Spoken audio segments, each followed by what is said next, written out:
Hello friends, मैं मोहम्मद आजाद। आज की हमारी क्लास प्रिज्म एंड पिरामिड पर है। ये दोनों टॉपिक बहुत इंपॉर्टेंट है। जब भी हम मेंसुरेशन पढ़ते हैं तो क्यूब, क्यूबाइड, सिलेंडर, स्फीयर ये सब पढ़ देते हैं, लेकिन प्रिज्म और पिरामिड अक्सर छूट जाता है। लेकिन ये कॉम्पिटिटिव एग्जाम्स के लिए बहुत इंपॉर्टेंट टॉपिक है। तो लेट्स स्टार्ट अवर क्लास। सबसे पहले हम बात करेंगे प्रिज्म और पिरामिड होते क्या हैं। तो बात करते हैं प्रिज्म की। प्रिज्म में क्या होगा, आधार जो होगा बहुभुज का। मान लीजिए आपका एक त्रिभुज है, तो ये आधार क्या होगा बहुभुज का। वो त्रिभुज हो सकता है, चतुर्भुज, कैसा भी हो सकता है। आधार की प्रत्येक भुजा पर एक समांतर चतुर्भुज खड़ा करने के बाद प्रत्येक भुजा पर एक क्या करें, समांतर चतुर्भुज लगा दे बराबर साइज के। ठीक, इस साइड का, इस साइड का, और ऊपर से इसी के सर्वांगसम त्रिभुज या सर्वांगसम चतुर्भुज या सर्वांगसम बहुभुज से ढक दी जाए तो बनने वाला सॉलिड क्या कहलाएगा, प्रिज्म कहलाएगा। जैसे ये देखिए, ये आपका क्या है, प्रिज्म है। देखिए ये इसका बहुभुज है, आधार कैसा है, त्रिभुज का। अब त्रिभुज की कितनी, तीन साइड है, तीनों पर एक समांतर चतुर्भुज। देखिए ब्लैक कलर का लगा एक, दूसरा रेड कलर का, तीसरा ये व्हाइट कलर का, और ऊपर से भी त्रिभुज से ढक दिया गया है, सर्वांगसम त्रिभुज से। तो ये क्या कहलाएगा, आपका प्रिज्म कहलाएगा। अब प्रिज्म से रिलेटेड कुछ फार्मूले हैं, उनकी बात करते हैं। तो सबसे पहला फार्मूला इसका है प्रिज्म का, और प्रिज्म को इंग्लिश में भी प्रिज्म ही कहते हैं। तो इसका पहला फार्मूला बात करते हैं आयतन का, यानी कि वॉल्यूम की। आयतन का फार्मूला इसके होता है आधार का क्षेत्रफल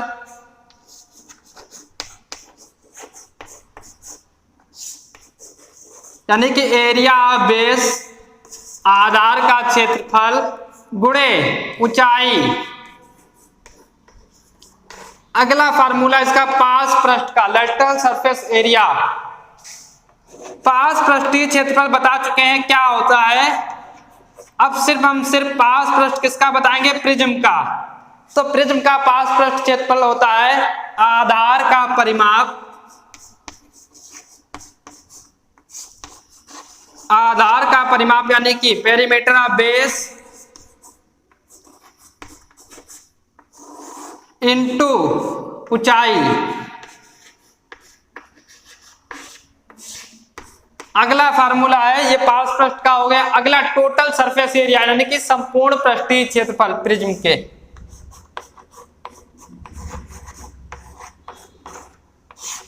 संपूर्ण पृष्ठ, तो संपूर्ण पृष्ठ क्या होता है इसका, देखिए पार्श्व पृष्ठ प्लस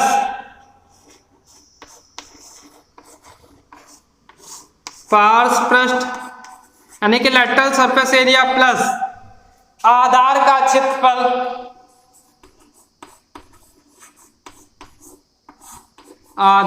क्षेत्रफल इंटू टू क्यों होता है, क्योंकि दोनों जो टॉप और बॉटम जिससे मतलब बंद है और इससे नीचे से ढकी है, उन दोनों का क्षेत्रफल एक जैसा होता है। अगली हम बात करते हैं फेस, वर्टेक्स, एज यानी कि कोर, फलक और शीर्ष में, कि कैसे इसके फाइंड किए जाए। जब प्रिज्म का आधार आपको दिया है कि समचतुर्भुज, समपंचभुज या षष्ठभुज इस तरह से है, या त्रिभुज का है, तो देखिए फलक यानी कि फेस, वर्टेक्स, शीर्ष, और अगला होगा एज यानी कि कोर। ये कैसे पता किया जाए, इनके लिए फार्मूला है। देखिए अगर आपको प्रिज्म के आधार में भुजाओं की संख्या पता है, वो आपको बहुभुज के नाम से पता चल जाएगा। ठीक, तो आधार में जितनी भुजाएं हैं +2 कर दीजिए तो आपको फलक पता चल जाएगा। देखते हैं प्रिज्म में, इसमें कितनी, 3 है भुजाएं, 3 + 2 5, तो क्या 5 फलक हैं। एक देखिए ब्लैक कलर का, ये रेड, और ये व्हाइट, और ये 2 रेड कलर के जो ट्रायंगल लगे हैं, तो 5 हो गए, यानी कि ये फार्मूला हमारा सही है। अगला शीर्ष, वर्टेक्स, तो वर्टेक्स के लिए S × 2 होता है, यहाँ पर प्लस था, यहाँ × 2 है। देखिए कितना का 6, 1 2 3 और 3 ही इधर होंगे, 6 शीर्ष होंगे। अगला कोण S/3 होता है कोण के लिए, यानी कि भुजा जितनी है गुणे 3 कर दीजिए तो कोण पता चल जाएंगी। 9 है, 3 ये 3 और ये 3 साइड वाली पता चल गई कितनी 9। अब इन तीनों में यानी कि फेस वर्टेक्स एज में एक संबंध होता है, उसको आयलर सूत्र कहते हैं।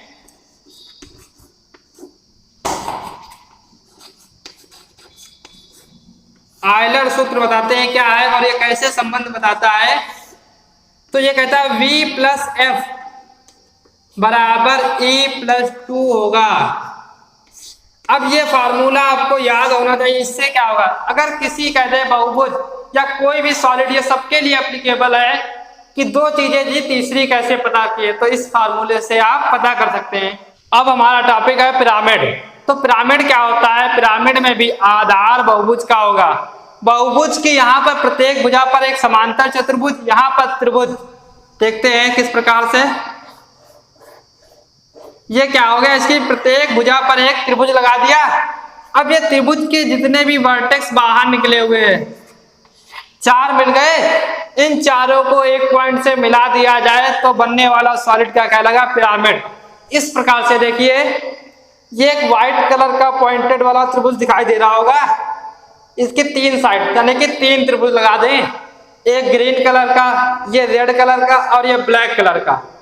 इन तीनों को एक पॉइंट से मिला दिया तो बनने वाली आकृति क्या कहलाएगी, पिरामिड कहलाएगी। अब पिरामिड आपके शेप आपके माइंड में आ गया कि क्या होता है, कैसा होता है। अब बात करते हैं इसके फार्मूलों की। देखिए सबसे पहला आयतन का। इसके आयतन का फार्मूला होगा 1/3 आधार का क्षेत्रफल यानी कि 1/3 एरिया ऑफ बेस इंटू लंबवत ऊंचाई।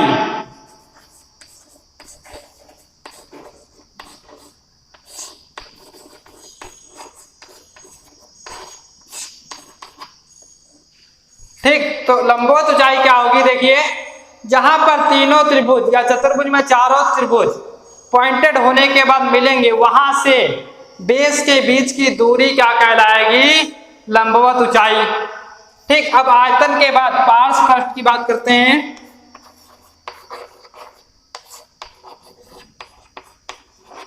पार्श्वपृष्ठ मतलब लैटरल सरफेस एरिया होगा 1/2 आधार का परिमाप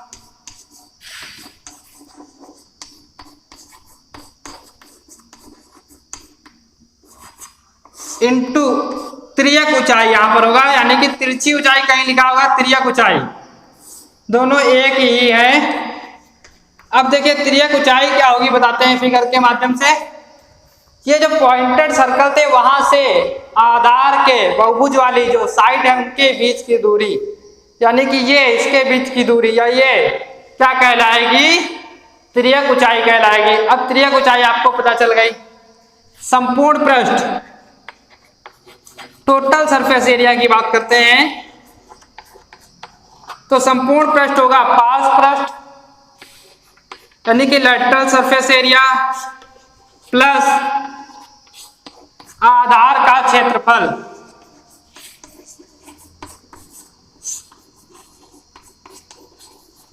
अब यहां पर आधार का क्षेत्रफल या आधार के परिमाप से मतलब जो बहुभुज आधार में बना है या लगा उसका क्षेत्रफल या उसका परिमाप फार्मूले में रखा जाएगा। अब बहुत इंपॉर्टेंट टॉपिक है नेक्स्ट टॉपिक, समचतुष्फलक। तो ये समचतुष्फलक इंपॉर्टेंट क्यों है, क्योंकि जब भी आप मेंसुरेशन पढ़ते हैं तो ये टॉपिक आपको मिलता नहीं लिखा हुआ, या मिलता भी है तो आप छोड़ देते हैं। समचतुष्फलक के नाम से ही पता चल रहा होगा, चतुष्फलक मतलब 4 फलक, सम मतलब समान, यानी कि ऐसा सॉलिड या फिगर जिसमें 4 फलक हो और चारों समान हो। तो पिरामिड में क्या 4 फलक थे, अभी देखिए जो था इस पिरामिड में क्या थे, 4 फलक थे जो अभी दिखाया था। अब ये चारों अगर समान हो गए, देखिए ब्लैक वाला, ये ब्लू वाला और ये व्हाइट और ये येलो, इसमें जो है ये चारों समान है, तो ये क्या कहलाएगा, समचतुष्फलक। तो ये एक पिरामिड का एक विशेष रूप हो गया समचतुष्फलक। अब इसके कुछ इंपॉर्टेंट फार्मूले, उनसे अक्सर क्वेश्चन पूछा जाता है, सिर्फ और सिर्फ फार्मूला बेस्ड। पहला है त्रियक ऊंचाई। तिर्यक ऊंचाई या तिर्यक लंबाई का फार्मूला है इसका √2/3x। अब x क्या है? समचतुष्फलक मतलब सभी चतुष्फलक उसके बराबर हो, बराबर होंगे तो सभी भुजाएं बराबर, तो इसकी भुजा है x। समचतुष्फलक की भुजा क्या है? x मान ली, तो तिर्यक ऊंचाई √2/3 और x। ठीक, अगला है ऊंचाई सिर्फ या लंबवत ऊंचाई कहते हैं इसको, √3/2x। ठीक, तो ये फार्मूला हो गया। अगला है पार्श्व पृष्ठीय क्षेत्रफल, लैटरल सरफेस एरिया। पार्श्व पृष्ठ का क्षेत्रफल का फार्मूला है √3 फिर 3/4x²। ये फार्मूला क्या? 3√3/4x² पार्श्व पृष्ठ का। अगला संपूर्ण पृष्ठ,